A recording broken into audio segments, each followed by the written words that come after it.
Now that you have looked at Hinduism, let's do a little bit of analysis of Hinduism. I think, first of all, after you have read the chapter on Houston Smith and done the assignments, you've got to come away impressed by how vast and how huge this system is. We talked earlier about there being two major principles we would apply in analyzing these different systems, and one of them was, does this system take into account all of reality?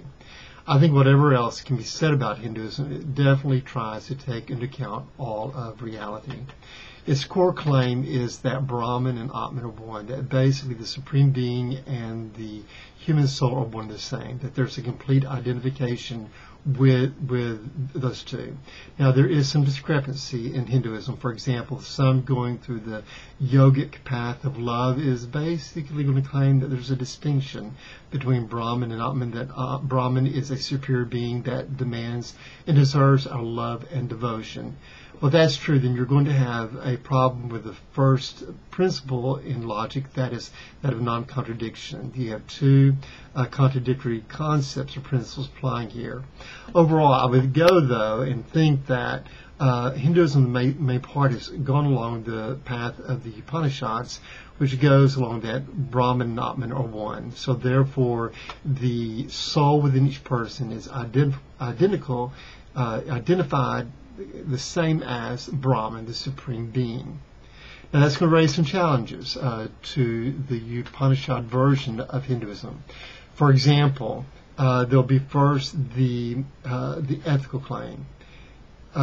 If everybody is basically divine and everybody's basically the Supreme Being, then is there really any need to talk about ethics? Because if I'm definitely a Supreme Being, if I am divine, then I'm not going to do anything wrong, and that creates a problem. And if I am, then there is something above me that's judging me, and maybe that thing is going to be the Supreme Being. So that's something I would need to look at if I was going to embrace the system.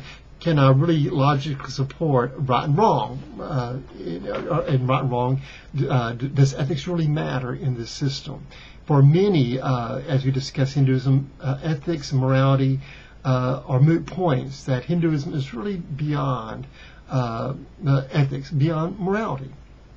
Not saying that they are wrong in this, but it seems like there is a challenge in the ethical area.